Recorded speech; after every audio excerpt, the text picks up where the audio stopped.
Neno hili si hivyo. Mambo ni matatu. Ladies and gentlemen, good morning and welcome back to our channel once again. There is one thing I keep on repeating on this platform, that in politics nothing happens out of mere coincidence, and that everything in politics is normally well planned, well scripted and executed to achieve a specific political objective. Nothing in politics just happen for the sake of it. Over the weekend, or was it Friday, the united opposition stormed Malava. But one man skipped that event, Rigathi Gachagua. Why do you think Rigathi Gachagua skipped the event, the united opposition campaigns in Malava? The truth of the matter is that he skipped it because one man, Fred Okengo Matiang'i, was attending. And allow me to also ask you this simple question. Have you seen Fred Matiang'i campaigning fully in Mbeere North? Ladies and gentlemen, after the Malava campaigns, the united opposition, part of it, went to Nyamira County for a campaign. They were led by Fred Matiang'i himself, George Natembeya, and of course, Boni Khalwale, who is going to form the basis of this analysis.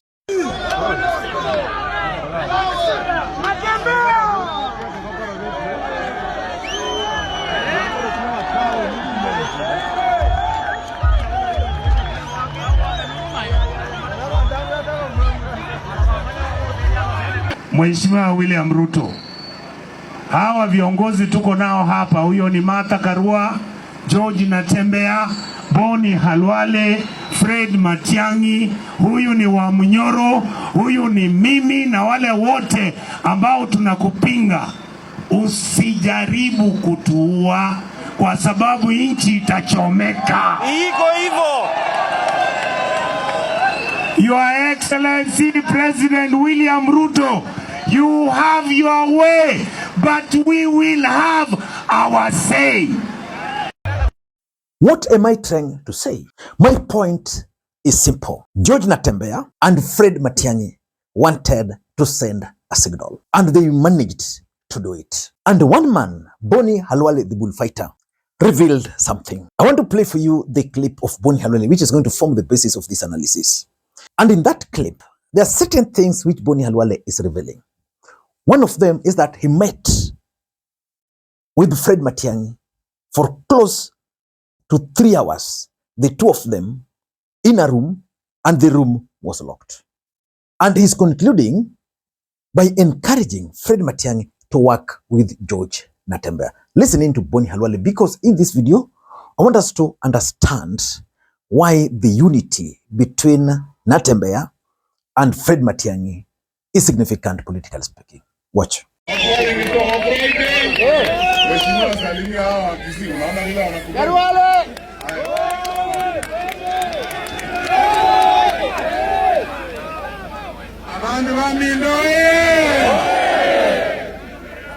Jina yangu ndio Khalwale.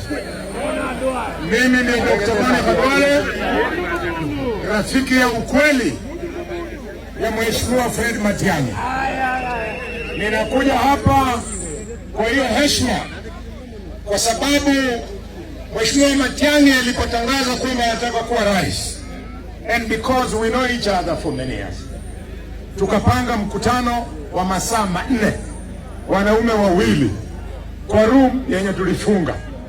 Msiulize tulifanya nini, muulize tulisema nini. Matiang'i told me many things, but today I want to tell you, you turned me wakati ulisema kwamba unaomba kuwa rais, and because you have a dream kwamba in 2 years if president you would apply brutal government efficiency. are his words. Brutal government efficiency. What that means ni kwamba an efficient government does not tolerate corruption. Shida ya Kenya ni corruption. Vile mnaona our president saying anataka inji iende Singapore style na anazungumza vile atatumia pesa trilioni 5, hajui shida ya kwenda huko sio pesa. Shida ya kwenda huko ni kwamba mawaziri wake Duale, Murkomen, wote mnawajunga, wajua ni waizi.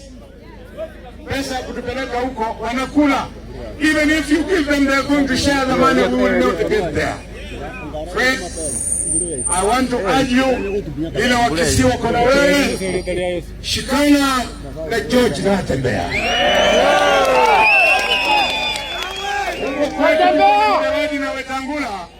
Mimi Khalwale na George Natembeya, we have buried them. Now they have resorted shooting at us. Yesterday they almost killed me outside Wetangula's home. May God bless you. My wife Diana Moragwa amesema nimsalimie, ndio amenitengenezea chai asubuhi nikija. Ladies and gentlemen, that's Boni Khalwale.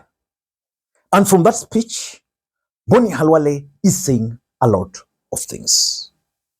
Before we get into the details, for those who are watching the channel for the first time, please take a second or two, click that subscribe button so that next time we produce a video like this, YouTube will automatically notify you. Ladies and gentlemen, why do you think Boni Khalwale is encouraging Fred Okenungo Matiang'i to work very closely with George Natembeya? I want to take you back a bit. There was a time,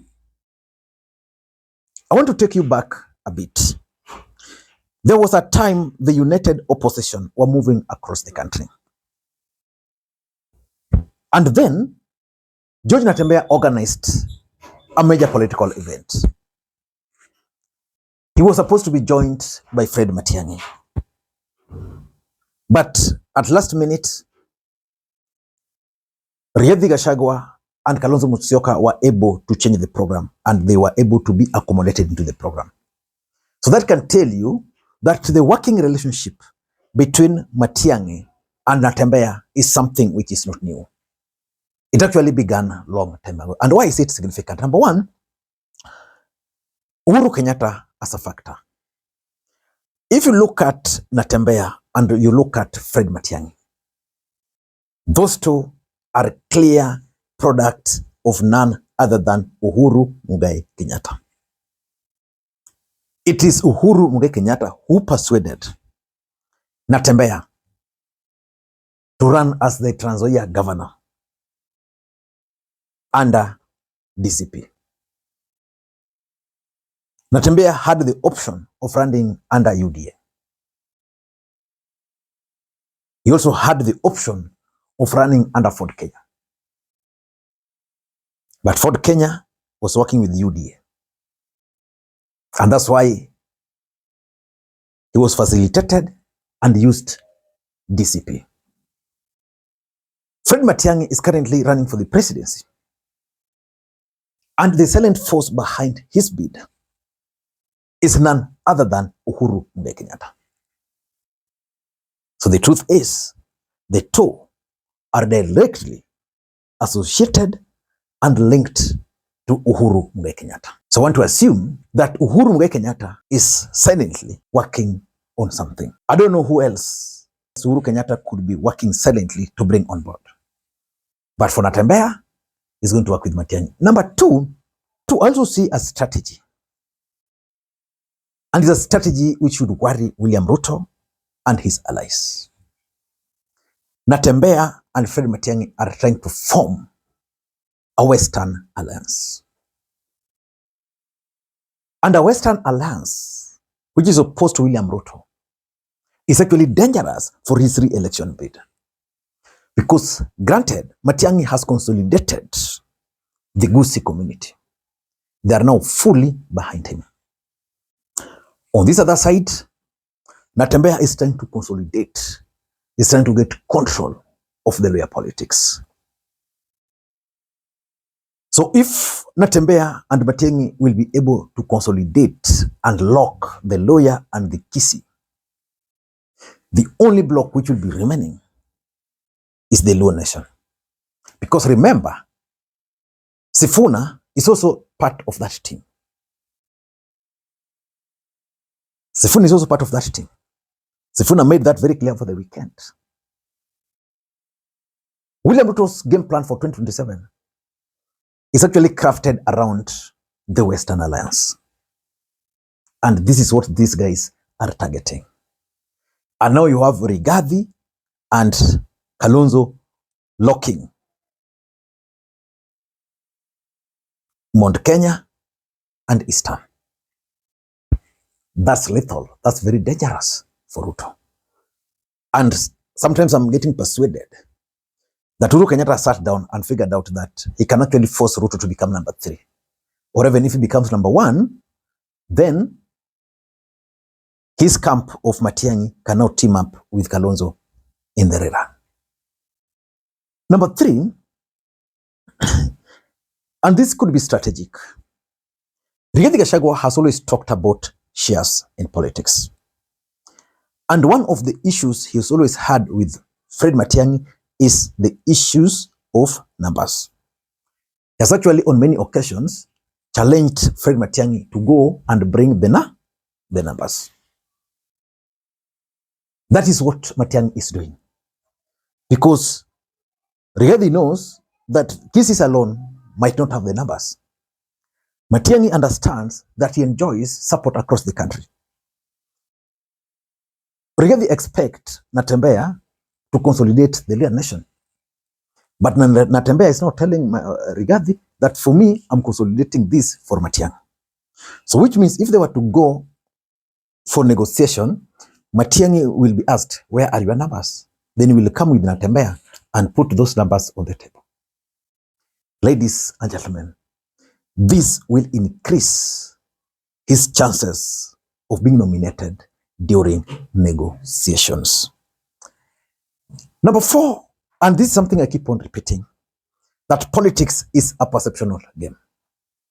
The fact that Natembeya is now kind of endorsing Matiangi, the fact now that someone like Boni Khalwale, the bullfighter himself, is now publicly endorsing Matiangi, it creates the perception that Matiangi is actually working silently under the ground, is actually working silently underground, and the fruits are there.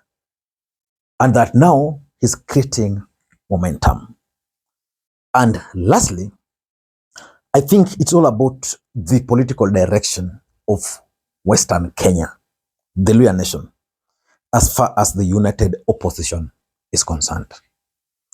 Are they for Rigathi, or are they for Matiangi? Are they for Kalonzo? And this can explain why we witnessed that bitter exchange between Malala and Natembeya, where Malala was accusing Natembeya of working for the government. It's all about Matiangi versus Rigathi. Malala is for Rigathi Gachagua. And these guys are not giving breathing space in the Luo politics. Ladies and gentlemen, I don't know what to think, but that's my take. Until next time, this is Lee Makwiny. Bye-bye.